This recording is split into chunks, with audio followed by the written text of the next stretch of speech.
Hello friends, I welcome all of you in this lecture of indirect taxation जहां पर हम GST में आज पढ़ने की कोशिश करेंगे एक नया चैप्टर जिसका नाम है वैल्यू ऑफ सप्लाई। अब अगर वेटेज पर्सपेक्टिव से देखा जाए कि सर इस पर्टिकुलर चैप्टर से कितने मार्क्स के क्वेश्चंस आ चुके हैं या आ सकते हैं, सो वेटेज पर से it is in the range of 5 to 10 marks. लेकिन जब मैं इसे 5 to 10 मार्क्स कह रहा हूं तो ये जो पर्टिकुलर चैप्टर है sometimes question will be asked independently on this particular chapter, यानी कि वैल्यू ऑफ सप्लाई इस चैप्टर के ऊपर ही क्वेश्चन पूछ सकते हैं। Sometimes question will be asked by combining और merging the provisions of multiple chapters, जैसे कि आपको पूछ सकते हैं value of supply plus exemption के साथ question, value of supply plus input tax credit के साथ क्वेश्चन, या फिर value of supply plus exemptions plus input tax credit, तीनों को मिलाकर भी पूछ सकते हैं। So we are going to start with the value of supply for the time being. Later on we will focus on these two chapters as well.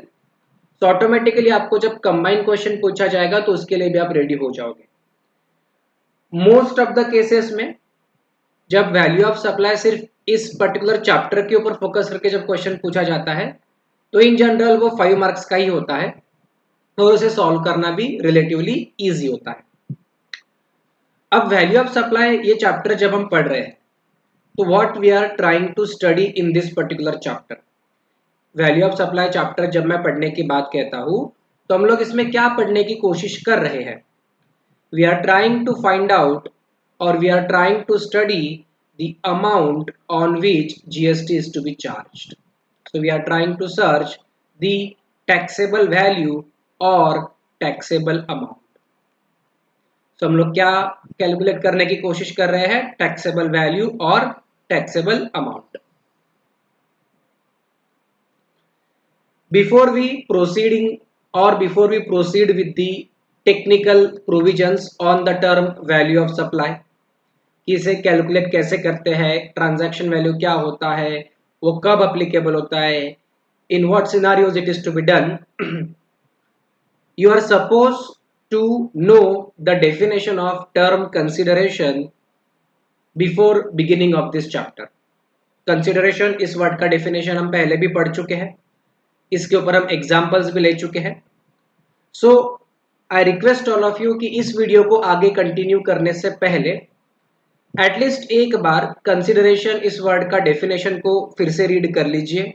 उसमें हमने जो जो एग्जाम्पल्स देखे थे, जो जो सिचुएशंस देखी है उन एग्जाम्पल्स को या फिर उन सिचुएशंस को एक बार फिर से रीलुक कर लीजिए and then continue this video. अब वैल्यू ऑफ सप्लाई ये चैप्टर अगर हम शुरू करना चाहे तो we can start directly as value of supply. और यहाँ पर भी मैंने कंसिडरेशन इस वर्ड का डेफिनेशन फिर से एक बार रिपीट कर दिया है so that you can revise it और relook it if you have not done it. And then once you revise this particular definition we begin with the value of supply under section 15। तो आप लोगों को section 15 value of supply के लिए है, ये section भी याद रखना है। तो वो जो लिस्ट हम लोग बना रहे हैं जहाँ पे सेक्शन नंबर्स का हम मेंशन कर रहे हैं कि हमें ये सारे सेक्शन नंबर्स और इनकी प्रोविजंस याद रखनी है, उस लिस्ट में आप इस एक चैप्टर का या इस एक सेक्शन का भी मेंशन कर दो that section 15 specifies value of supply, bracket में आप लिख सकते हो ट्रांजैक्शन वैल्यू। ठीक है, सो आप मेंशन कर दीजिए या कर देना whenever you are going to make a note of whatever you are going to study in this video. Again our modus operandi will be same। पहले आप पूरा वीडियो देख लोगे, समझ लोगे, एब्जॉर्ब कर लोगे एंड देन आप उस जो भी उसमें कंटेंट है या सॉल्यूशंस है आप उन्हें कॉपी करने की शुरुआत करोगे। अब value of supply directly section 15 में शुरू करें हम, उससे पहले बिफोर दैट मैं चाहता हूं कि आप सब लोग एक कंसेप्ट से अवेयर हो जाओ जिसे हम कहते हैं cum duty value concept, CUM cum duty और एक्स ड्यूटी वैल्यू कंसेप्ट। मैं वैल्यू ऑफ सप्लाई इस चैप्टर को डायरेक्टली टेक्निकल एंगल से स्टार्ट करूं उससे पहले I want all of you to be aware about the concept of cum duty value and ex duty value. अब जब मैं कम ड्यूटी वैल्यू कह रहा हूं और एक्स ड्यूटी वैल्यू कह रहा हूं, इसमें भी आप लोगों को कम ड्यूटी वैल्यू अगर ये कंसेप्ट समझ में आ गया then ex duty value automatically आपको क्लियर है। while studying accounts or financial management or like this subject, आप लोगों ने कम डिविडेंड एक्स डिविडेंड ये वर्ड्स पढ़े होंगे या फिर कम इंटरेस्ट एक्स इंटरेस्ट ये वर्ड्स भी पढ़े होंगे।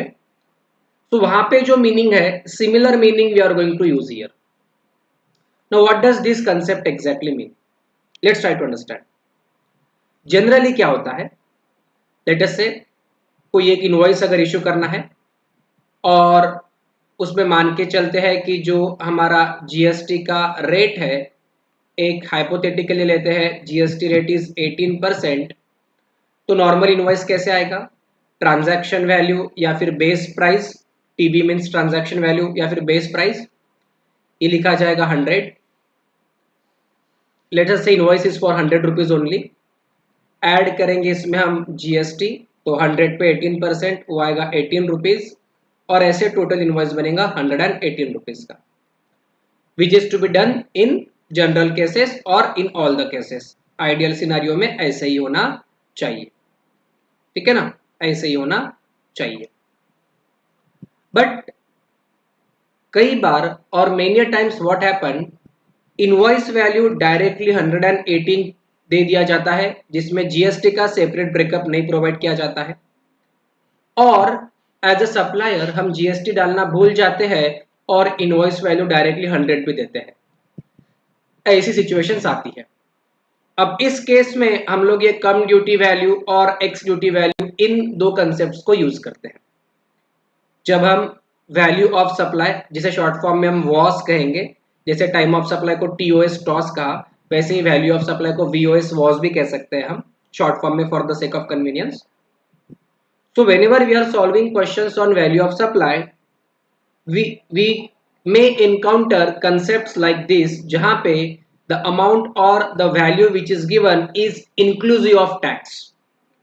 So what I'm trying to tell you, when the amount is inclusive of tax, how we are going to bifurcate tax from that particular amount or from that particular transaction, पहले हम लोग ये समझने वाले हैं and then we will go how to arrive at the value of supply. Understood? तो ये समझने के लिए आई am writing one statement here, उसे ध्यान से आपको समझना है या फिर रीड करना है, ठीक है ना, in order to be able to get everything what ever I am trying to tell you. So before that I will just erase this.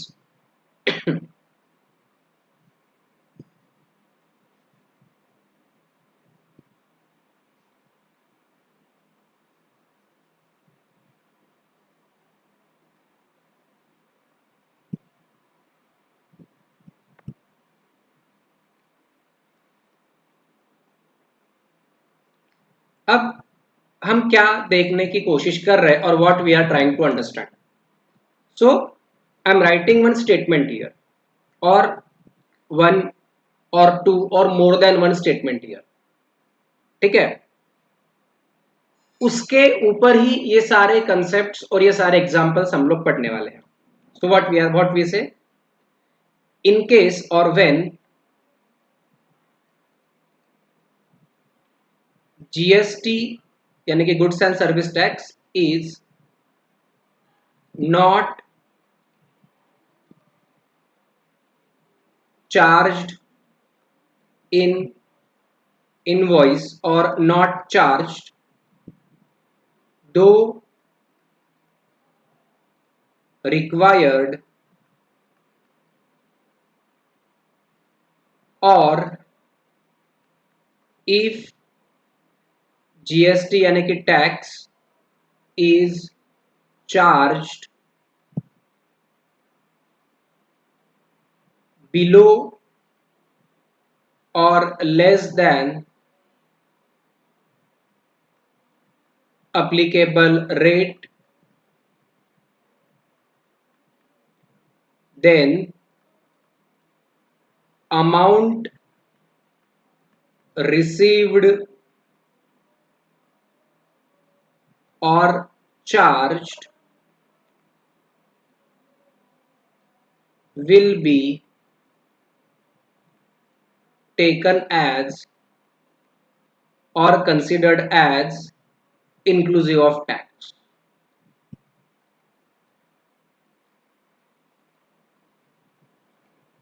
ठीक है. So whenever there is a situation जहां पे GST is not charge in the invoice though required, मतलब GST charge करना था but as a supplier आपने GST charge नहीं किया even though it was required, और GST is charged less than the applicable rate, यानी कि मान लेते हैं एक्चुअल रेट शुड बी 15% और आपने चार्ज किया सिर्फ 10% से, तो what ever amount is received और कलेक्टेड और charge it will be taken as inclusive of tax, और उसे इंक्लूसिव ऑफ टैक्स मानकर उसमें से ट्रांजैक्शन वैल्यू यानी कि बेस वैल्यू और जीएसटी का वैल्यू को अलग किया जाएगा, सेपरेट किया जाएगा. अब ये क्या है concept or how we are going to use it exactly, let's try to understand by few examples. ठीक है. So let us take few examples. So let us have example 1 here. ठीक है. Supply worth rupees 1,20,000 is made, however supplier failed to charge GST which was at the rate of 20%. अब ये question है और example है.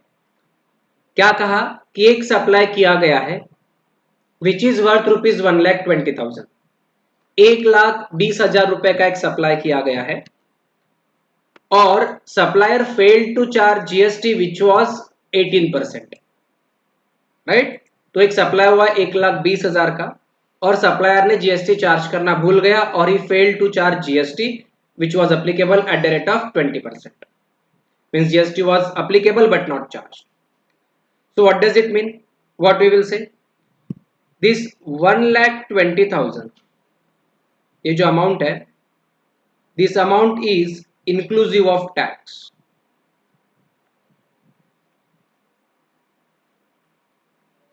इसमें हमारा tax included है.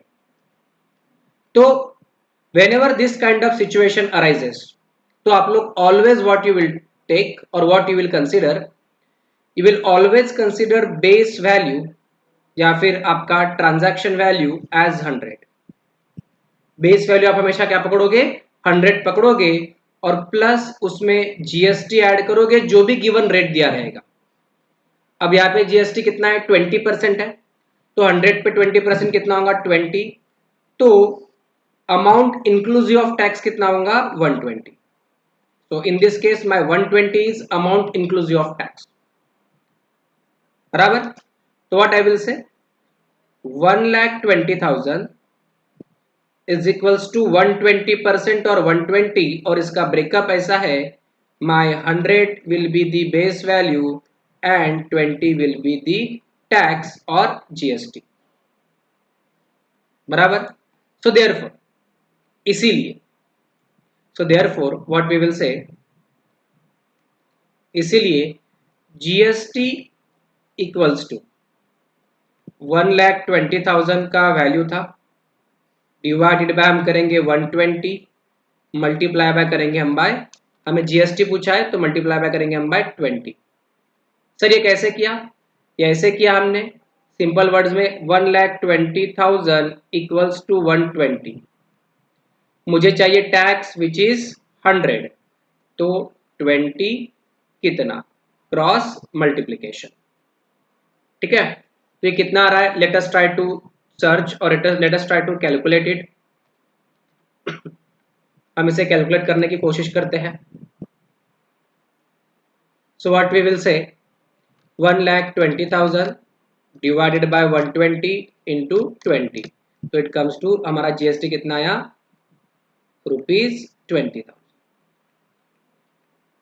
तो इस क्वेश्चन में हमारा जीएसटी आ गया 20,000 रुपए, जो हमें गवर्नमेंट के अकाउंट में डिपॉजिट करना पड़ेगा, which will be mandatory for us to deposit into the government's account और गवर्नमेंट्स ट्रेजरी। ठीक है, तो ये चीज हमें ध्यान रखनी है। यहां पे क्या हुआ, 1,20,000 का हमने सप्लाई किया, लेकिन हमने जीएसटी चार्ज करना हम भूल गए, even though GST was applicable और GST was required to be charge, so we failed to charge the GST on it. तो हम क्या कहेंगे, अगर ऐसे कोई सिचुएशन होती है जहां पर हम जीएसटी चार्ज करना भूल जाते हैं और we fail to charge GST, तो what ever amount is charged और what ever amount is collected, उसे हम ऐसा मानेंगे that this particular amount is inclusive of tax, और उसमें से टैक्स को और बेस वैल्यू को अलग करेंगे।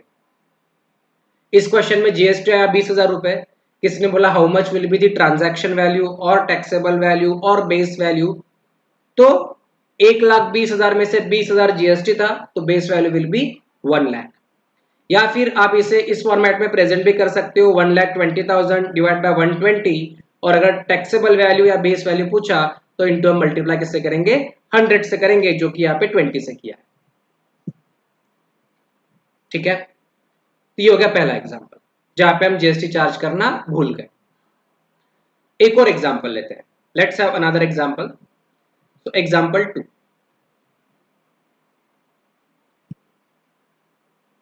ठीक है, sales worth ₹1 lakh and GST charged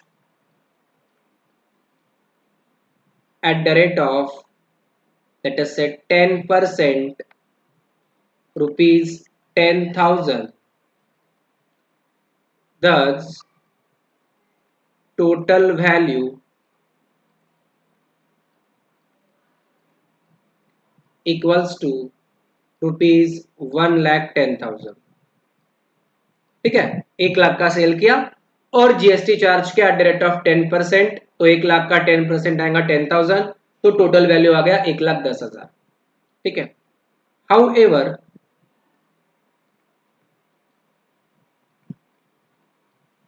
later on it was found that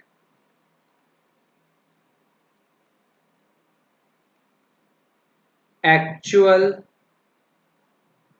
GST rate should be 15%। अब बताओ हम क्या करेंगे। तो एग्जाम्पल 2 में क्या किया हमने, सेल किया वर्थ ₹1 लाख का, बहुत अच्छी बात है, और उस 1 लाख पे हमने ये माना कि जीएसटी विल बी 10%, वो जो भी पर्टिकुलर प्रोडक्ट हमने सेल किया, we concluded that on that particular product GST is to be charged at the rate of 10%, और हमने 1 लाख पे 10% 10,000 रुपीज जीएसटी चार्ज कर दिया और टोटल 1,10,000 रुपए हमने कलेक्ट किया। लेकिन बाद में लेटर ऑन हमें ये पता चला कि एक्चुअल रेट ऑफ जीएसटी जो होना चाहिए था वो होना चाहिए था 15%, नॉट द 10%। अब इसमें हमें जीएसटी अलग से कैलकुलेट करना है। Now we are supposed to arrive at or calculate GST separately on this particular question or in this particular situation. तो हम क्या कहेंगे, हमने टोटल वैल्यू जो चार्ज किया और कलेक्ट किया वो कितनी है, 1,10,000। सो हम क्या कहेंगे, ये जो 1,10,000 रुपए हमने चार्ज किया या कलेक्ट किया, this amount is inclusive of tax. ठीक है ना, आप 1 लाख रुपए पे डायरेक्टली 15% नहीं करोगे, डायरेक्टली 1 लाख पे 15% करोगे तो गलत होगा। अगर इन एनी केस, देखो हमने क्या कहा, when GST is not charged in the invoice though required, or if GST is charged below or less than applicable rate or applicable, then amount received or charged will be taken as inclusive of tax. अगर ऐसे कोई situation आती है जहां पे GST charge करना था but charge नहीं किया, या फिर GST is charge below the applicable rate, तो what ever amount is charge और received will be considered as it is inclusive of tax. तो मैं यहाँ पे क्या कहूँगा, what we will say while solving this question, we will say value और amount, whatever you call it, value और amount inclusive of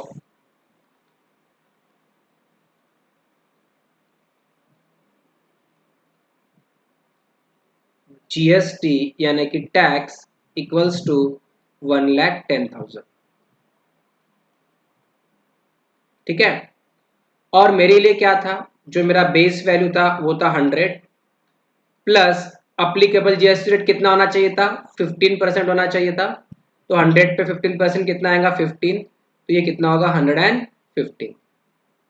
so what I will say 1,10,000.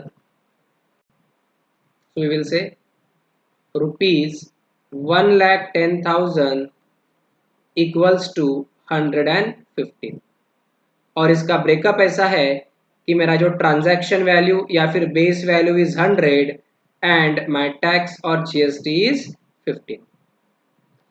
ठीक है. मैं जानबूझ के कभी ट्रांजैक्शन वैल्यू वर्ड यूज कर रहा हूँ, कभी बेस वैल्यू वर्ड यूज कर रहा हूँ, ताकि आप इन दोनों वर्ड से फैमिलियर हो जाओ. तो इसीलिए हमारे लिए देयरफॉर इन दिस केस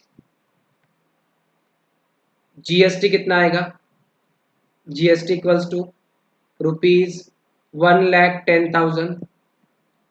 ये कितना है, ये 115 है और जीएसटी कितना है अपना 15 है. तो 15 कितना, और इसे अगर हम इक्वल टू करेंगे तो कितना आ रहा देखिए, 1,10,000 डिवाइडेड बाय 115 इंटू 15 अगर करेंगे तो राउंड ऑफ करके वो आएगा 14,348.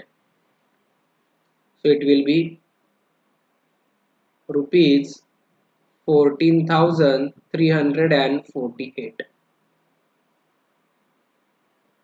और अगर किसी ने टैक्सेबल वैल्यू और ट्रांजैक्शन वैल्यू पूछा तो कितना आएगा, 1,10,000 का ये अमाउंट था, इसमें से माइनस कीजिए आपका जीएसटी 14,348.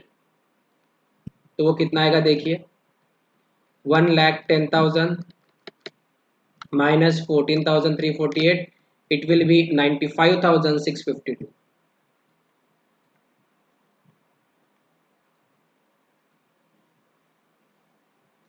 आप इसे अल्टरनेटिवली ऐसा भी लिख सकते हो, if you want you can write like this as well, जो अभी मैं लिखवा के दिखा रहा हूं. 1,10,000 डिवाइडेड बाय 115. मुझे ट्रांजैक्शन वैल्यू या टैक्सेबल वैल्यू चाहिए तो इंटू 100 करो, अमाउंट विल बी सेम. ये जो अमाउंट है ये इतनी आएगी. यहाँ पे देख लीजिए एक बार, 1,10,000 डिवाइड बाय 115 इंटू अगर 100 करेंगे तो 95,652 ही आएगी. ठीक है. एक आध रुपए का अगर गैप होगा तो राउंड ऑफ में एडजस्ट कर देने का, क्योंकि इन दोनों की टोटल शुड बी 1,10,000. तो ये दो केसेस हुए या दो सिचुएशंस हुए, जहां पे एक सिचुएशन में जीएसटी चार्ज करना ही हम भूल गए थे और दूसरे सिचुएशन में जीएसटी लेस चार्ज किया था देन द एप्लीकेबल रेट. अब मान लेते हैं एक और एग्जांपल. मान लेते हैं अगर आपको एग्जांपल 3 पूछा गया और ये पूछा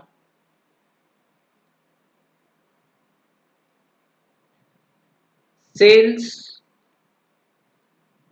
रुपीज लेट अस से 1,18,000, या सेल के जगह पे what I will use word supply. तो हम कहेंगे supply worth rupees 1,18,000 including CGST at the rate of 9% and SGST at the rate of 9%, और आपको पूछा है कैलकुलेट GST।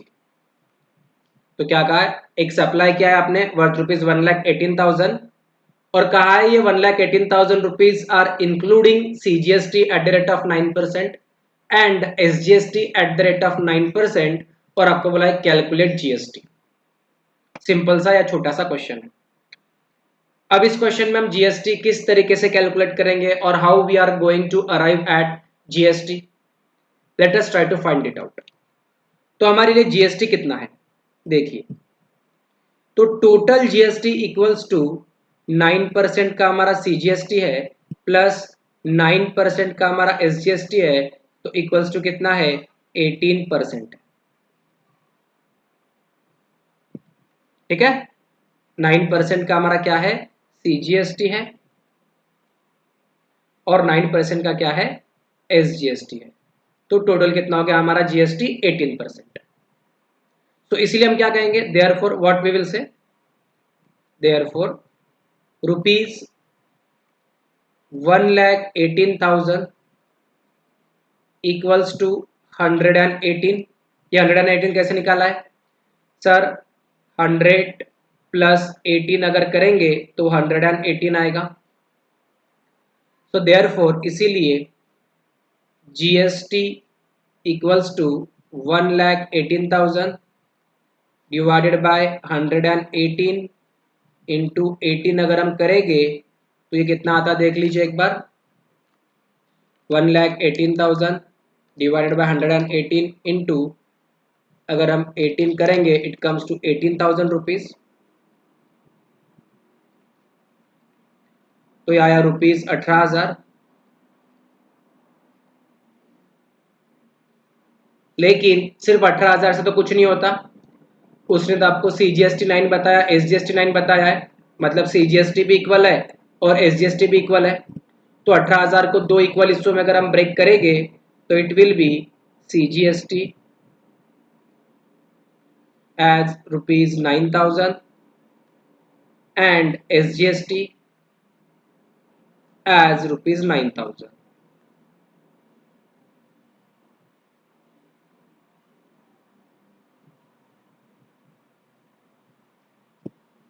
डन, ठीक है। तो ये जो कम ड्यूटी कंसेप्ट है और अमाउंट इंक्लूडिंग और इंक्लूसिव ऑफ टैक्स वाले जो कंसेप्ट्स है, आप इनसे अवेयर होने चाहिए या फैमिलियर होने चाहिए, बिकॉज हम बड़े क्वेश्चंस में इनको यूज करेंगे या कई बार इन्हीं कंसेप्ट्स को लेकर या इसी तरीके के एग्जांपल्स को लेकर 1 मार्क या 2 मार्क्स के क्वेश्चंस भी एग्जाम में पूछे जाते हैं। आगे बढ़ने से पहले we will take one more question here. Example 1 हुआ, एग्जाम्पल 2 हुआ, now let us take example 3।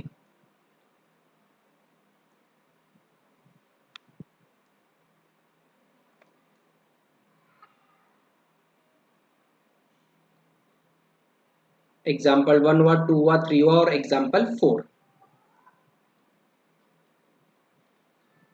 Supply worth rupees 1 lakh and GST charged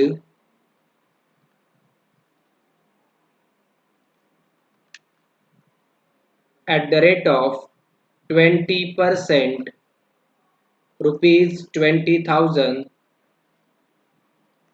ठीक है, तो total value equals to rupees 1,20,000। ठीक है, सो कहा आपने कि सप्लाई किया 1 लाख रुपए का और GST चार्ज किया एट द रेट ऑफ 20%, जो आया 1 लाख पे 20% 20,000 आया और टोटल वैल्यू कितना हुआ 1,20,000 हुआ। However it was found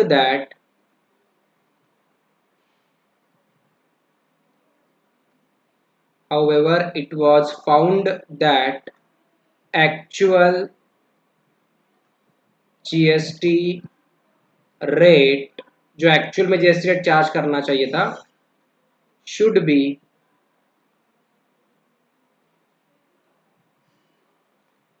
18% only. अब यहां पे क्या हुआ, आपने 1 लाख रुपए का सप्लाई किया और जीएसटी चार्ज किया आपने 20% से, और जब आपने 20% से जीएसटी चार्ज किया तो वो आया 20,000 रुपीज यानी कि 20,000। लेकिन बाद में आपको ये ध्यान में आया कि एक्चुअल जीएसटी का रेट कितना होना चाहिए था, सिर्फ 18% ही होना चाहिए था, सिर्फ और सिर्फ 18% होना चाहिए था। अभी तक के क्वेश्चंस में क्या हुआ है, एग्जाम्पल 1 में हमने जीएसटी चार्ज ही नहीं किया था, एग्जाम्पल 2 में 15% के जगह पर 10% चार्ज किया था, मतलब GST was charge less. Example 3 में हमने कहा amount is inclusive of tax, तो उसमें से सिर्फ जो ट्रांजैक्शन वैल्यू है और टैक्स का वैल्यू है उन दोनों को हमने ब्रेक किया। बट एग्जाम्पल 4 में क्या हुआ कि आपने जीएसटी एक्सेस चार्ज किया, आपने जीएसटी क्या चार्ज किया, इन एक्सेस चार्ज किया, right. So how much GST you are suppose to be deposit into the government's account. तो यहाँ पे आपने जीएसटी चार्ज किया, एक्सेस चार्ज किया। तो यहाँ पे हम आगे लिख देते हैं कि स्टेट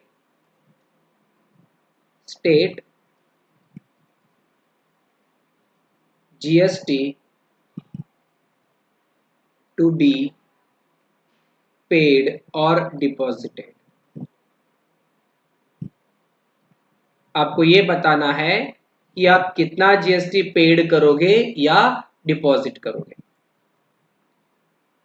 अब यहां पे क्या हुआ है, यहां पे GST is collected in access, तो आपने गलत तो वैसे ही किया, आपने गलत तो वैसे ही किया। आपके ऊपर जो भी पेनल्टी लगनी है या जो भी आपके ऊपर आपको जो लीगल जो भी ऑब्लिगेशन आपके आने हैं वो आने ही है। But what you can do, you can say कि बाय मिस्टेक हमने 18 के जगह पर 20 चार्ज किया, ऐसा हम बोल रहे हैं। तो therefore what we can say कि whatever GST is collected it belongs to the government.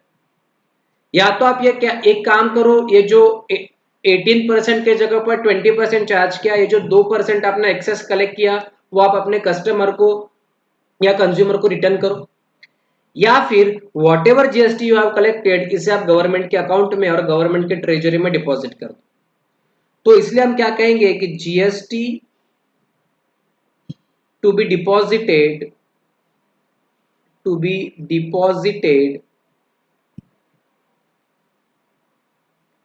will be equals to ₹20,000। आप पूरा का पूरा 20,000 का जीएसटी गवर्नमेंट के अकाउंट में डिपॉजिट करोगे, क्योंकि हमें नहीं पता ना कस्टमर है हमारे पास या नहीं है, वो वापस आएगा नहीं आएगा, वी डोंट नो। क्वेश्चन में इसकी कुछ डेटा या इंफॉर्मेशन नहीं दी गई है, तो हम कहेंगे कि जितना भी आपने जीएसटी कलेक्ट किया वो पूरा का पूरा आप गवर्नमेंट के अकाउंट में डिपॉजिट कर दो या गवर्नमेंट ट्रेजरी में आप डिपॉजिट कर दो। So what you will say कि तो इसका ये लिखने के बाद या इसके पहले जो एक्सप्लेनेशन आप लिखोगे, आप ये लिखोगे कि in this case tax is collected in excess than required, tax is collected in excess than required, therefore entire amount is to be deposited into the government's account, that is ₹20,000। आप ये नहीं कह सकते कि मैंने गलती से जीएसटी ज्यादा कलेक्ट कर लिया तो उसे मैं अपने पास रख लेता हूं, या उसमें भी मैं इंक्लूसिव ऑफ टैक्स मान के प्रोपोर्शनेट कैलकुलेशन करने बैठ जाता हूं, ऐसा आप नहीं करोगे। जीएसटी के नाम पे या टैक्स के नाम पे आपने जो भी पैसा कलेक्ट किया है, ये सारा का सारा पैसा आपने on behalf of government collect किया है, और therefore it has to be deposited completely into the government's account. अगर आपने कहीं पे एक्सेस कलेक्ट किया है तो एक तो आप उसे कस्टमर को रिटर्न कर दो, अगर वो पॉसिबल नहीं है तो गवर्नमेंट के अकाउंट में पूरा का पूरा अमाउंट डिपॉजिट कर दो। गलत आपने तो किया है, उसमें तो कोई शक नहीं है। अगर आपने लेस कलेक्ट किया, देखिए हमने ये जो कम ड्यूटी के वर्ड्स और कंसेप्ट जब हमने लिखे थे तो हमने वहां पर भी यही लैंग्वेज यूज किया था। What we said GST is not charged, मतलब अगर आप जीएसटी चार्ज नहीं करते हो या चार्ज करना भूल जाते हो, GST is not charged in the invoice though required, or if charged below or less than applicable, then amount received or charged is taken as inclusive of GST। मतलब अगर गलती से आपने एक्सेस चार्ज कर दिया तो भाई वो तो आपको रिटर्न करना है कस्टमर को, और इन बाय एनी चांस अगर आपके लिए ये पॉसिबल नहीं है कि मैं कस्टमर को रिटर्न कब करूंगा या कैसे करूंगा या how it is to be done, अगर ये पॉसिबल नहीं है तो आप एक काम करो, जितना भी आपने जीएसटी कलेक्ट किया है या आपके पास में आया है वो आप गवर्नमेंट के अकाउंट में डिपॉजिट कर दो, ताकि at least non deposit of GST की जो पेनल्टीज है या जो ऑब्जेक्शंस है उससे हम बच जाए। तो GST once collected it belongs to the government. तो ये जो कम ड्यूटी और एक्स ड्यूटी और अमाउंट इंक्लूसिव ऑफ ड्यूटी, इसी को बैक कैलकुलेशंस भी कहते हैं, ये आपको पता होने चाहिए। ये एग्जांपल 1, ये ऊपर का ये जो पूरा स्टेटमेंट हमने जो लिखा, एग्जांपल 1, एग्जांपल 2, एग्जांपल 3 और at the same time example 4 आपको पता होने चाहिए, सो दैट अगर इनसे रिलेटेड 1 या 2 मार्क का अगर कोई ऑब्जेक्टिव क्वेश्चन भी आता है तो हम उसे भी सॉल्व कर पाए, और बड़े क्वेश्चन में अगर इसे हम लिंक करके रखते हैं तो उसे भी हम सॉल्व या प्रेजेंट कर पाए। अब बढ़ते हैं हम हमारे वैल्यू ऑफ सप्लाई के ऊपर, जो कि दिया गया है सेक्शन 15 में। तो आपको याद रखना है कि वैल्यू ऑफ सप्लाई ये जो कंसेप्ट है या ये जो चैप्टर है, it is given under section 15 of the CGST act. So हम क्या कहेंगे, व्हाट वी विल से हम कहेंगे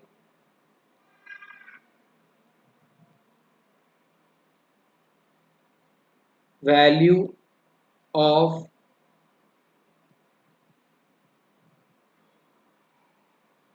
सप्लाई अंडर सेक्शन 15।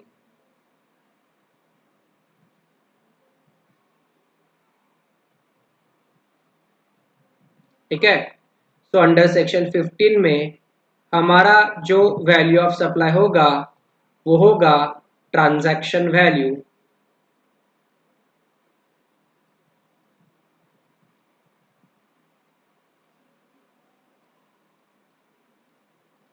जिसे हम शॉर्ट फॉर्म में क्या कहेंगे, टीवी कहेंगे। So value of supply under section 15 is taken as transaction value. आपको ये वर्ड पता होना, ठीक है, और ये सेक्शन नंबर भी याद होना, ये मैंने पहले भी बता चुका हूं, अभी फिर से बता दिया। That value of supply under section 15 is to be taken as transaction value, यानी कि टीवी। अब ये ट्रांजैक्शन वैल्यू का मतलब क्या है, what do you mean by transaction value? Transaction value मतलब in simple words amount at which you are entering into a transaction or you have entered into a transaction, यानी कि आपकी इनवॉइस वैल्यू और invoice price. लेकिन ये transaction value को value of supply लेने के 2 इंपॉर्टेंट कंडीशंस है, वो दोनों कंडीशंस आपको पता होना चाहिए। ठीक है, value of supply where supplies to unrelated person where price is the sole consideration, यानी value of supply under section 15 will be transaction value. तो value of supply under section 15 will be transaction value.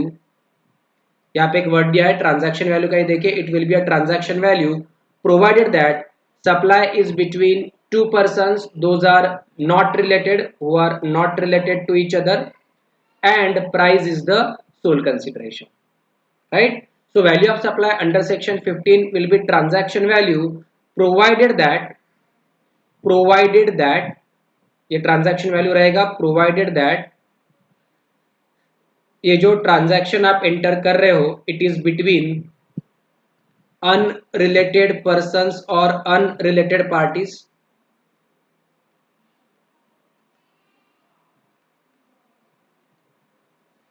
It is between unrelated persons,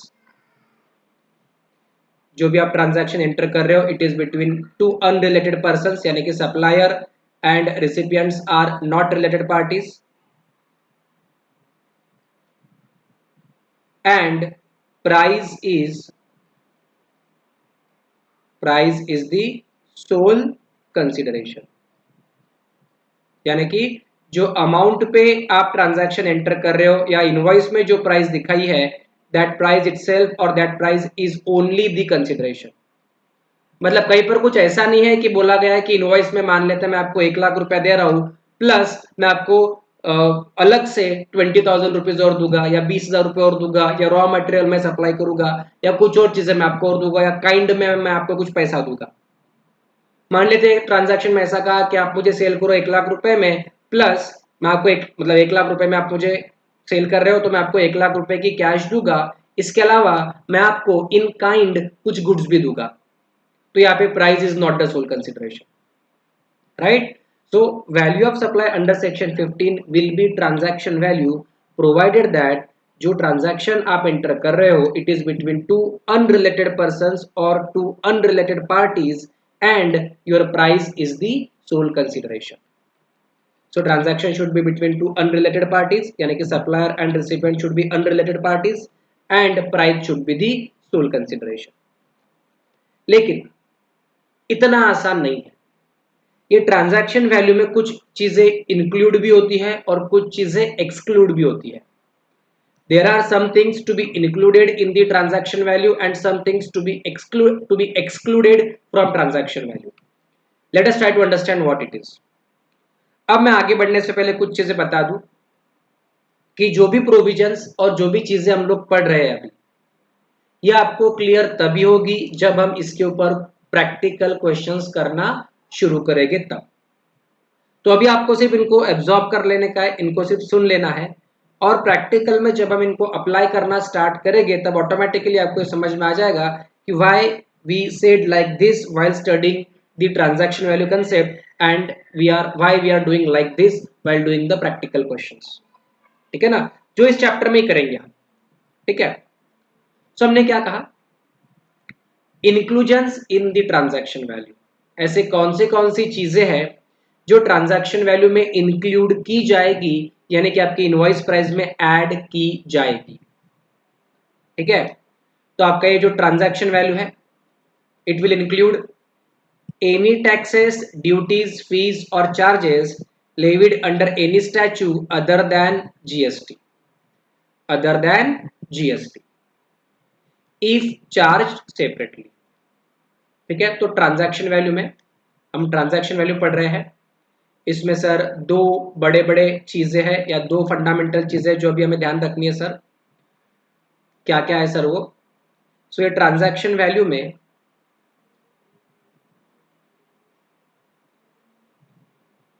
there are few inclusions,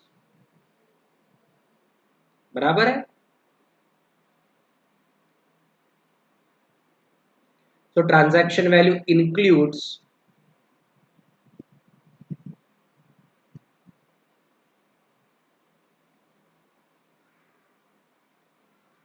what does it include, क्या इसमें include होता है?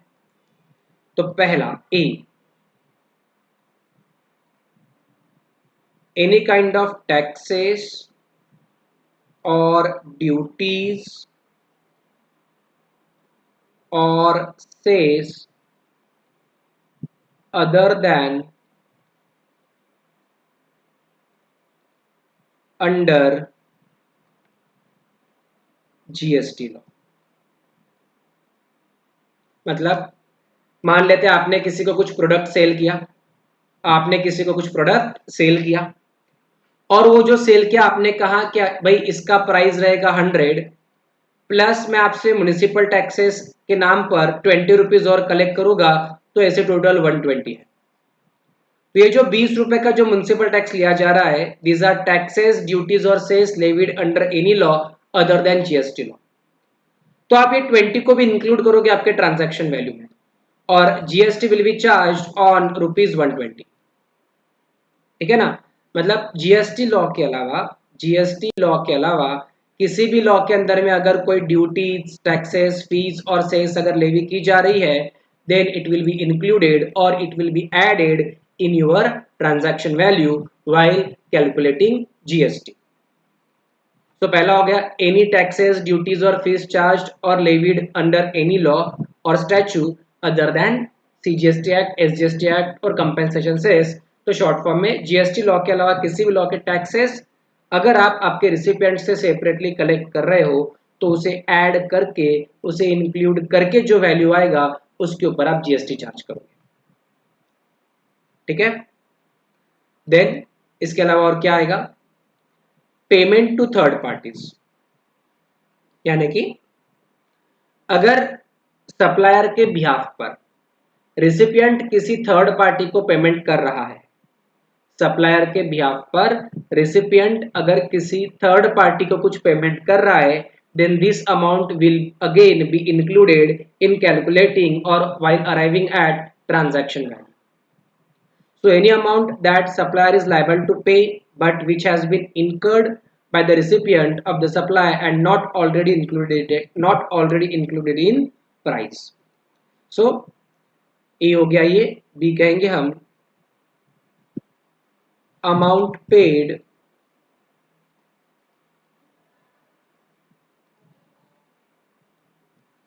to third parties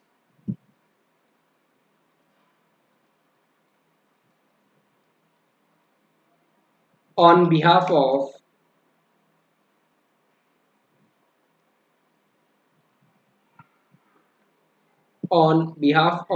supplier.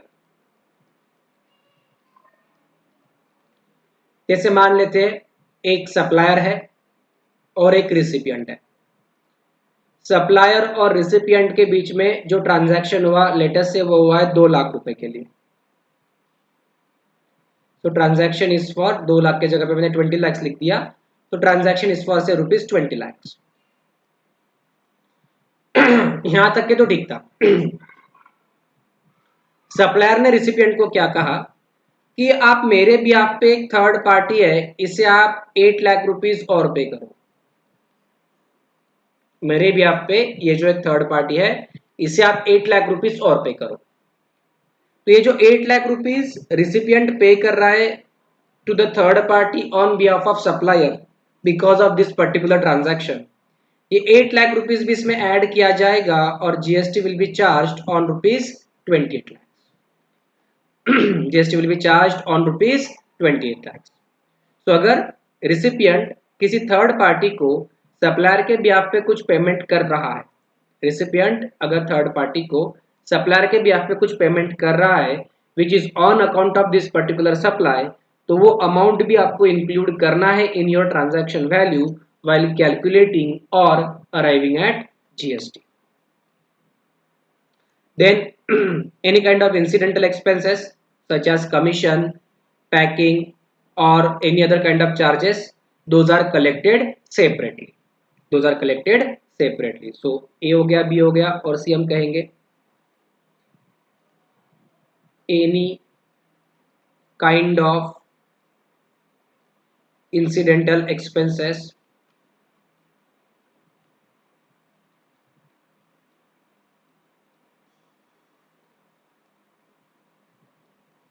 Example के लिए सच as packing,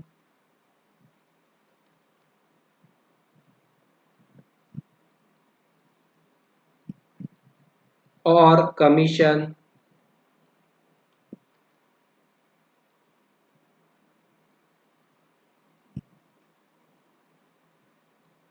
etcetera. अब कई बार होता है ना आप लोगों से कूलिंग चार्जेस वसूल किए जाते हैं, स्पेशल पैकिंग चार्जेस वसूल किए जाते हैं। तो any kind of incidental expenses और चार्जेस अगर सप्लायर सेपरेटली कलेक्ट कर रहा है रिसिपिएंट से, तो उस अमाउंट को भी ऐड करना है, उस अमाउंट को भी इंक्लूड करना है वाइल चार्जिंग जीएसटी।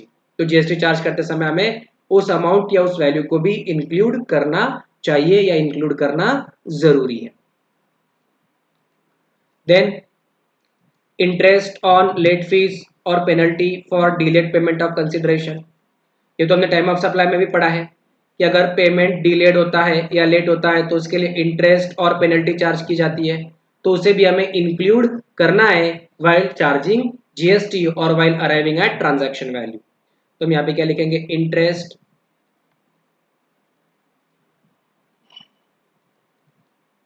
और पेनल्टी फॉर डिलेड पेमेंट अगर कुछ है तो उसे भी हम क्या करेंगे, ऐड करेंगे while calculating GST or while arriving at transaction value. F वाला है subsidies provided in any manner linked to the price other than subsidies given by state or central government. तो E में आएगा subsidies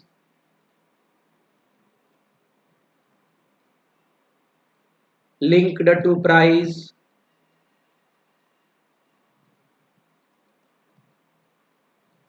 other than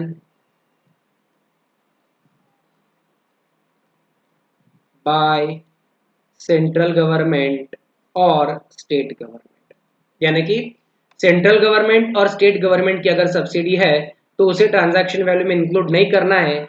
इन दोनों के अलावा अगर कोई भी सब्सिडी है which is link to the price, उसे ट्रांजैक्शन वैल्यू में हमें इंक्लूड करना है। और ये जो पर्टिकुलर सब्सिडी वाला जो कंसेप्ट है या ये जो प्रोविजन है, हम लोगों ने डेफिनेशंस जब पढ़ी थी उसमें कंसिडरेशन का जब डेफिनेशन हम लोगों ने पढ़ा था उसमें हमने इसे ऑलरेडी स्टडी किया था बाय वे ऑफ एग्जांपल। ये जो मिस्टर स्मार्ट का एग्जांपल लिया था जिसे ट्रेनिंग लेना था, जिसकी फीस 20 लाख रुपए थी, एक सब्सिडी फालतू ट्रस्ट की थी और एक एग्जांपल में सब्सिडी सेंट्रल गवर्नमेंट और स्टेट गवर्नमेंट की थी। तो हमने कहा कि जब सब्सिडी सेंट्रल गवर्नमेंट और स्टेट गवर्नमेंट की है तो जीएसटी हमने सिर्फ 12 लाख रुपए पे लिया था, लेकिन जब सब्सिडी फालतू ट्रस्ट की थी तो हमने जीएसटी कितने पे लिया था, 20 लाख रुपीस पे लिया था। इसीलिए मैंने स्टार्टिंग में ही कहा था कि कंसिडरेशन इस वर्ड का डेफिनेशन आप एक बार फिर से पढ़ लीजिए।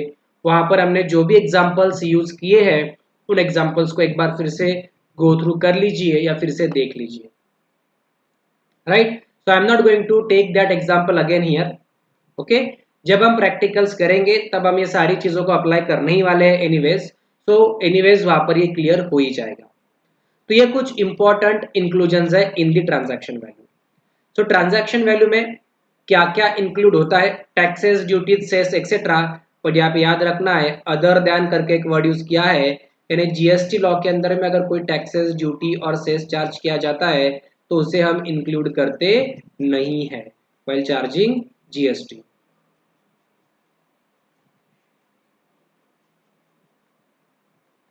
ठीक है, amount paid to third party on behalf of supplier, any kind of incidental expenses such as packing, commission etcetera, इसे भी ऐड करना है। इंटरेस्ट और पेनल्टी फॉर डिलेड पेमेंट, इसे भी ऐड करना है। और सब्सिडीज लिंक टू प्राइस भी ऐड करना है। लेकिन ध्यान रखना है अगर सेंट्रल गवर्नमेंट या स्टेट गवर्नमेंट की कोई सब्सिडी है तो उसे हमें ऐड करने की जरूरत नहीं है। So we have used word other than central government and state government. तो सेंट्रल गवर्नमेंट और स्टेट गवर्नमेंट की सब्सिडी हमें ऐड करने की जरूरत नहीं है, ये आपको ध्यान रखना है। पर ये सारी प्राइस और ये सारी चीजें इंक्लूड कब होगी, ये सारी चीजें इंक्लूड तभी होगी if this will be included only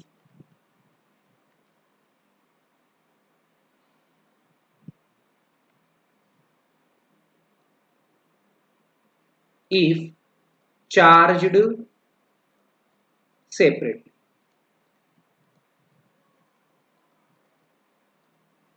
बराबर ना, मतलब मान लेते हैं कि मैं म्युनिसिपल टैक्सेस पे कर रहा हूं 1000 रुपीज, मैं एक सप्लायर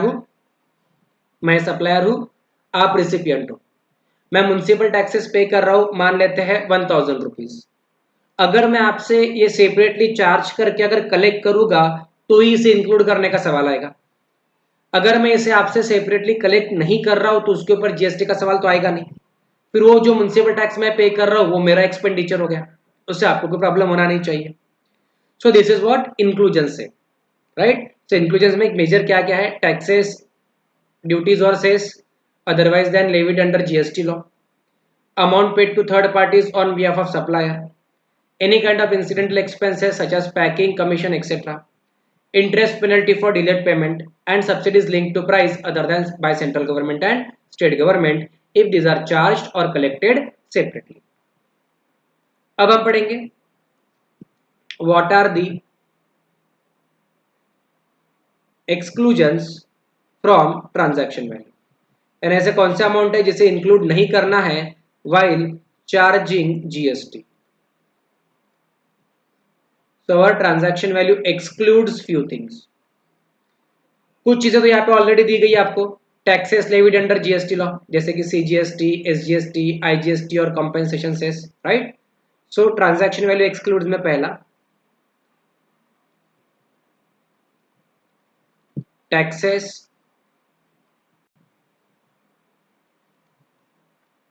अंडर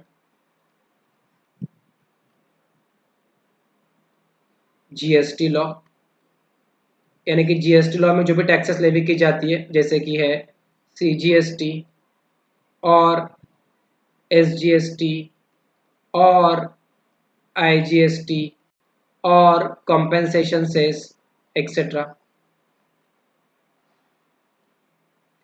दूसरा, एक पॉइंट तो बड़े इजीली आप समझ सकते हो, और एक पॉइंट सब्सिडी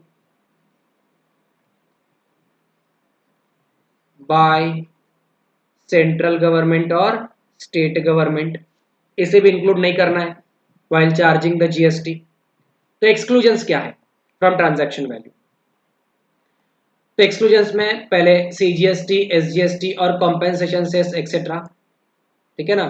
तो जो भी सीजीएसटी और एसजीएसटी और कॉम्पेंसेशन सेस एक्सेट्रा चार्ज किया जाएगा, it has to be excluded while charging the GST.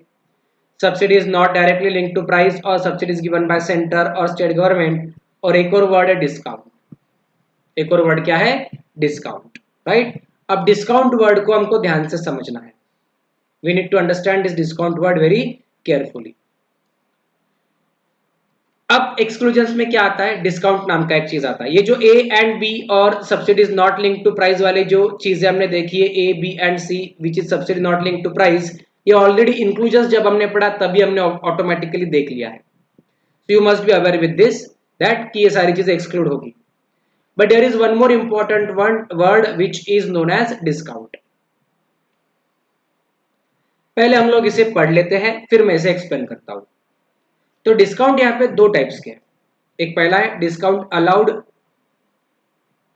Before और at the time of supply, and discount allowed after supply.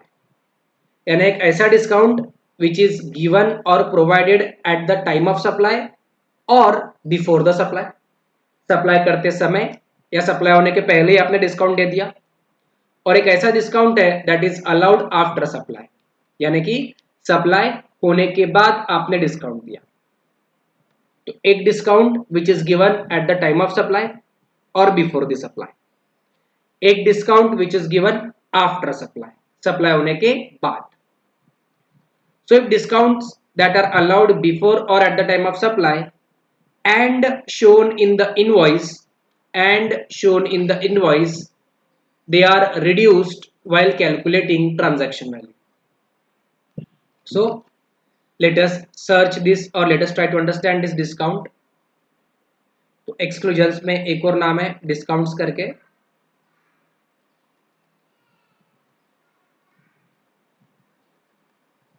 Here we can write subsidy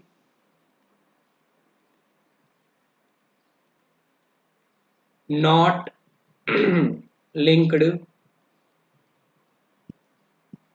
to price। Subsidy which is not link to price का example आप पकड़ सकते हो। Production subsidy दिया आपको कि भाई आप इतना प्रोडक्शन करो आपको इतनी सब्सिडी मिलेगी। आपको आपने बैकवर्ड रीजन में अगर कुछ फैक्ट्री कुछ इंस्टीट्यूशन एस्टेब्लिश किया उसके लिए आपको सब्सिडी दी, एक्सेट्रा एक्सेट्रा। अभी हमें समझना है डिस्काउंट के बारे में। Now we need to understand about the term discount कि सर ये क्या बला है या इसमें क्या क्या चीजें दी गई है, ठीक है। सो डिस्काउंट में प्राइमा फेसी हमने दो चीजें पढ़ी, right. So in discount we studied two things right now. एक ऐसा discount which is given at the time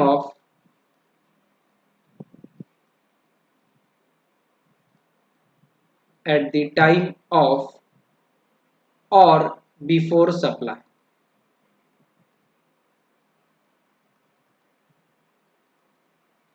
यानी सप्लाई करते समय या उसके पहले दिया है। और एक ऐसा डिस्काउंट हम पढ़ रहे हैं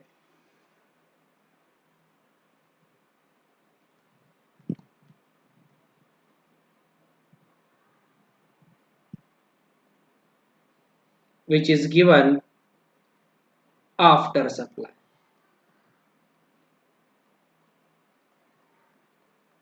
यानी कि सप्लाई होने के बाद दिया, राइट। तो जो discount at the time of और बिफोर सप्लाई दिया है, सप्लाई के समय या सप्लाई से पहले दिया है, वो डिस्काउंट ट्रांजैक्शन वैल्यू से रिड्यूस तभी होगा only when it is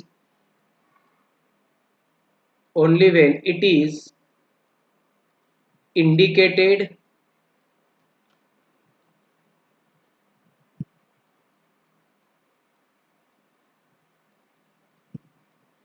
or mentioned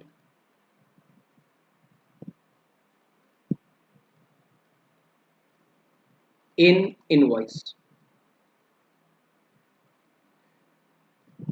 आपको इनवॉइस में इंडिकेट करना होगा या मेंशन करना होगा। So discounts that are allowed before और at the time of supply and shown in the invoice, वो इनवॉइस में आपको इंडिकेट करना पड़ेगा, मेंशन करना पड़ेगा या शो करना पड़ेगा, तभी वो आपके ट्रांजैक्शन वैल्यू में से लेस हो सकता है या फिर रिड्यूस हो सकता है। इसका मतलब क्या है? इसका मतलब क्या है? अब मान लेते हैं आपने सेल किया 1 लाख रुपए का, और आपने 1 लाख रुपए का सेल करके कहा कि मैं आपको 10% डिस्काउंट दूंगा। तो आप इनवॉइस कैसे बनाओगे? सेल्स वैल्यू लिखोगे 1 लाख, माइनस लिखोगे 10% डिस्काउंट जो है क्या आएगा 10,000, और आप नेट 90,000 कलेक्ट करोगे। So this discount is given at the time of supply और before supply, and it is shown और इंडिकेटेड और mentioned in the invoice, therefore GST will be charged on rupees 90,000 only. इसीलिए in this case GST will be charged only on rupees 90,000। ठीक है। Then अगर discount after supply दिया है, यानी कि सप्लाई होने के बाद दिया है, अब इसे लेस करने की 3 कंडीशंस है। इसे लेस करने की कितनी कंडीशंस है? 3 कंडीशन है। पहला, discount that are allowed after supply in terms of an agreement that existed at the time of supply and are worked out invoice wise and proportionate input tax credit is reversed by the recipient। तो इसको अगर less करनी है तो उसके 3 conditions है। इसे अगर लेस करनी है तो इसकी कितनी कंडीशंस है? 3 कंडीशंस है। पहला, first, it was known at the time of supply और as per agreement at the time of supply, यानी कि सप्लाई जब किया उस समय आपको पता था कि मुझे फ्यूचर में कुछ डिस्काउंट देना पड़ सकता है। दूसरा, तो पहला हो गया it was known or it was as per terms of agreement that existed at the time of supply। second, worked out invoice wise, calculated or worked out or calculated invoice wise,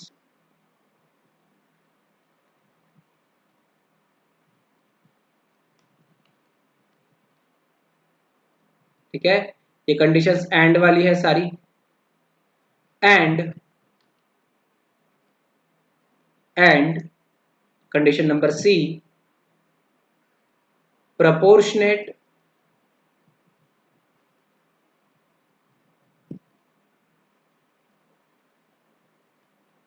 ITC यानी कि input tax credit is reversed by recipient।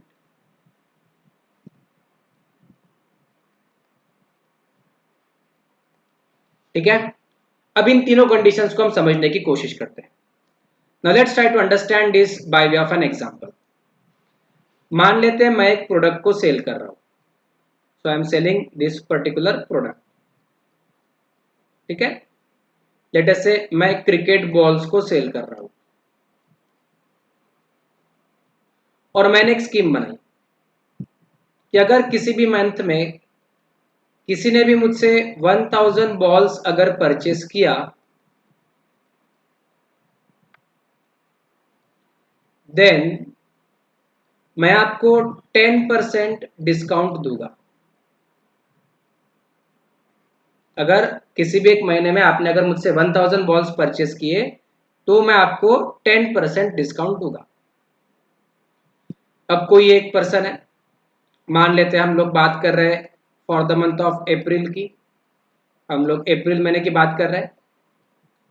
तो किसी एक person ने मेरे साथ 2 अप्रैल को 400 balls लिए, ठीक है। तो ये है क्वांटिटी, ये है, इधर मैं लिख रहा हूँ इनवॉइस नंबर और इधर मैं लिख रहा हूँ अमाउंट, ठीक है। सो 2 अप्रैल को किसी ने मुझसे 400 बॉल्स परचेस किए, लेटर से इनवॉइस नंबर इज 123 और इसकी अमाउंट है 4000 रुपीज। 4 अप्रैल को ये सेम पर्सन, तो इसका नाम भी लिख देता हूँ मैं, लेटर से बायर एक्स, या बायर एक्स की जगह पे हम लिखते हैं बायर जेड, ठीक है ना। ये बायर जेड का अप्रैल का डेटा है। सो बायर जेड ने 2 अप्रैल को 400 बॉल्स परचेस किए, इनवॉइस वैल्यू हुआ, invoice number was 123 and amount was 4000। 4 अप्रैल को लेटर से उसने मुझसे 500 बॉल्स परचेस किए, इनवॉइस नंबर है लेटर से 129 और उसका अमाउंट हो गया 5000। देन लेटर से 10 अप्रैल को उसने मुझसे और 200 बॉल्स परचेस किए, इनवॉइस नंबर लेटर से 132 है और उसका अमाउंट है 2000 रुपीज। ये इंफॉर्मेशन दी। अब बेस्ड ऑन दिस इंफॉर्मेशन हम क्या कह सकते हैं कि टोटल बॉल्स जो उसने एक पर्टिकुलर मंथ में परचेस किए वो 400 प्लस 500 900 प्लस 200 वो 1100 हो गई है। और मैंने कहा था कि 1000 अगर आप बॉल्स या 1000 क्वांटिटी परचेस करोगे तो मैं आपको 10% डिस्काउंट दूंगा, right. So since purchase is greater than what was I had offered, he is eligible to discount और he is eligible for discount.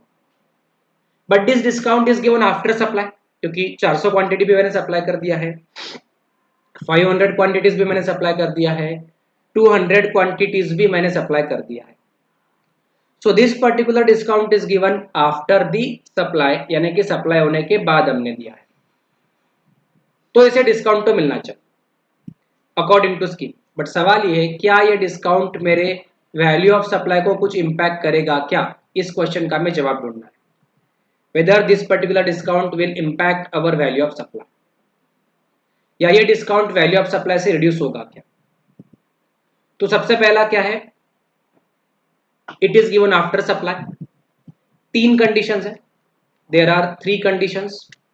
If you satisfy all the 3 conditions then it can be reduced from your value of supply. A है it should be known at the time of supply और as per the agreement. तो क्या हमारे पास में discount was known at the time of supply, answer is yes. A वाली condition मैंने fulfil कर लिया, that discount should be known at the time of supply. दूसरी कंडीशन क्या है हमारे पास, it should be worked out और calculated invoice wise. It should be worked out और कैलकुलेटेड इनवॉइस वाइज। इसका मतलब क्या है, इन सबका अगर आप टोटल करोगे अमाउंट का तो 4 + 9 और ये हो जाएगा 11000। एक ऑप्शन मेरे पास में ये है कि मैंने कहा था कि मैं 10% डिस्काउंट दूंगा, बराबर है। So what we can do, we can say 11000 रुपए डायरेक्टली इनटू, अगर मैं 10% करे तो सर 1100 रुपए का डिस्काउंट दे दो, एक ऐसा कर सकता हूं। लेकिन अगर ऐसा किया तो ये 1100 रुपए वैल्यू ऑफ सप्लाई से लेस नहीं होगी, जीएसटी 11000 पे ही आएगा, जीएसटी 11000 पे ही आएगा। मुझे कैसे करना पड़ेगा, I need to calculate discount invoice wise, मतलब मुझे बोलना पड़ेगा इनवॉइस नंबर 123 का डिस्काउंट है 400 रुपीज, 4000 का 10%। इनवॉइस नंबर 129 का डिस्काउंट है 500 रुपीज, 5000 का 10%। इनवॉइस नंबर 132 का डिस्काउंट है 200 रुपीज, 2000 का 10%। लाइक दिस मुझे हर एक इनवॉइस के ऊपर जीएसटी, सॉरी हर एक इनवॉइस के ऊपर डिस्काउंट कैलकुलेट करना पड़ेगा और इसके बेसिस पर प्रोपोर्शनेट जीएसटी यानी कि इनपुट टैक्स क्रेडिट भी क्या होना चाहिए, रिवर्स होना चाहिए, जो आपका है third condition, that proportionate ITC is reversed bye recipient. यानी कि इनवॉइस वाइज मैंने डिस्काउंट कैलकुलेट किया और इनवॉइस वाइज जब मैं डिस्काउंट कैलकुलेट करूंगा तो पहले प्राइस थी 4000, तो जीएसटी आया था 4000 पे। अब उसमें से 400 लेस हो जाएगा तो जीएसटी कितने पे आना चाहिए, 3600 पे, तो जीएसटी आएगा 3600 पे, तो उसका प्रोपोर्शन आईटीसी भी रिवर्स हो जाना चाहिए। यहाँ पे जीएसटी आएगा 4500 पे, पहले था 5000 पे, तो उसका भी proportionate input tax credit reverse हो जाना चाहिए। यहाँ पर जीएसटी आएगा अभी 1800 पे, यहाँ पर था 2000 पे, तो उसका भी proportionate input tax credit less होना चाहिए और रिवर्स हो जाना चाहिए। अगर ये भी कंडीशन सेटिस्फाई हुई, अगर ये तीनों कंडीशन सेटिस्फाई हुई, तो फिर 11,000 में से या हर एक इनवॉइस में से जो भी डिस्काउंट है वो लेस होगा और बैलेंस अमाउंट पर जीएसटी चार्ज किया जाए। ठीक है। So if you want to reduce this discount, तो ये जो कंडीशंस है, reduce only if this condition number A is satisfied, and here condition number A plus B plus C, these all three conditions are satisfied। ठीक है ना। तो discount पे थोड़ा और डिस्कशन अगर करेंगे तो बिफोर और at the time of supply अलग डिस्काउंट है। बिफोर और at the time of supply का discount has been, it should be duly recorded in the invoice. और अगर आफ्टर सप्लाई डिस्काउंट दे रहे हैं तो discount should be established in terms of agreement entered into at or before the time of supply and specifically linked to relevant invoices and input tax credit is reversed on it। अगर आपको ये सारी चीजें पता है या दिमाग में है, अगर आपको ये सारी चीजें पता है एंड दिमाग में है, तो हम क्वेश्चन नंबर 1 की तरफ बढ़ सकते हैं और उसे सॉल्व करने की कोशिश कर सकते हैं। अगर किसी को भी ये लग रहा है कि सर इतने सारी प्रोविजंस है, ये सारा चीज है, वैल्यू ऑफ सप्लाई में ये सारी प्रोविजंस तो देखा लेकिन कुछ कंफ्यूजन है सर, चीजें दिमाग में थोड़ी सी ब्लर है सर, तो चिंता नहीं करना। मैंने शुरुआत में ही कहा है कि जब तक कि हम प्रैक्टिकल्स नहीं करेंगे, उनका एप्लीकेशन पार्ट्स नहीं देखेंगे, तब तक आप ये नहीं कह सकते कि सारी प्रोविजंस इस पर्टिकुलर चैप्टर की आपको क्लियर हो चुकी है या दिमाग में आपके आ चुकी है। एट दिस मोमेंट आपको क्या करना है, what you are supposed to do, you are supposed to copy whatever we have studied till now in this particular video। यानी ये इंक्लूसिव ऑफ ड्यूटी वाला concept, example 1, example 2, example 3, then value of supply under section 15 transaction value होगा। Transaction value applicable कब रहेगा, only if the transaction is between two unrelated parties और persons and price is the sole consideration. मतलब supplier and recipient are unrelated parties plus price is the sole consideration. Transaction value includes some things if they are charged separately, if they are charged separately. उसमें पहला क्या है, taxes, duties, cess other than levied और charge under GST law. दूसरा है amount paid to third parties on behalf of supplier. तीसरा है any kind of incidental expenses, packing और कमीशन एक्सेट्रा, इंटरेस्ट और penalties for delayed payment of consideration, subsidies linked to price other than by central government and state government. Certain things are excluded from the transaction value. उसमें कि ABC तो already हमने पढ़ी है जब हम inclusions पढ़े तब, जब हमने इंक्लूजन्स पढ़ा तब। Taxes under GST law, subsidy by CGST, subsidy not linked to price, और डिस्काउंट में at the time of supply में एक कंडीशन है, आफ्टर सप्लाई में 3 कंडीशंस है। Along with this discount is word का डेफिनेशन और उसके एग्जांपल्स भी आपको पता होने चाहिए। सो राइट, एट दिस मोमेंट आपको करना क्या है, ये सारी चीजें कॉपी करनी है और इसे एटलीस्ट 3 बार रीड करना है। एटलीस्ट कितने बार, 3 टाइम्स आपको रीड करना है, कॉपी करना है और एटलीस्ट 3 टाइम्स आपको रीड करना है। अलॉन्ग विद कंसिडरेशन इस वर्ड का डेफिनेशन भी पढ़ना है। ये मैं क्यों बोल रहा हूँ ये मैं जानता हूँ, क्योंकि जब मैं एप्लीकेशन पार्ट स्टार्ट करूंगा ना, तब ऑटोमेटिकली जैसे जैसे हम क्वेश्चन में एक एक पॉइंट पढ़ते जाएंगे, खट खट खट खट आपको क्लिक होते जाएगा कि अरे हाँ ये प्रोविजन तुमने रीड किया था, वो प्रोविजन तुमने रीड किया था, अभी सिर्फ उसको अप्लाई करना है। और अगर आपका ये सब एक्सरसाइज हो जाता है तो उसके बाद आप एक और एक्सरसाइज कर सकते हो, क्वेश्चन नंबर 1 को रीड करके रफ में सॉल्व करने की कोशिश कर सकते हो आप। You can read the question number 1 and you can try to solve it. ठीक है, then we will proceed with, अगले वीडियो में हम लोग क्वेश्चंस करने की शुरुआत करेंगे और we will try to solve the questions as well in our next video. Next video में हम लोग क्वेश्चंस भी सॉल्व करने की कोशिश करेंगे। इतना एटलीस्ट जितना हमने अभी तक पढ़ा है या देखा है, आप लोग उसे रिवाइज करना या रीलुक करने की कोशिश करना शुरू कर दो। So we end this video here. Thank you.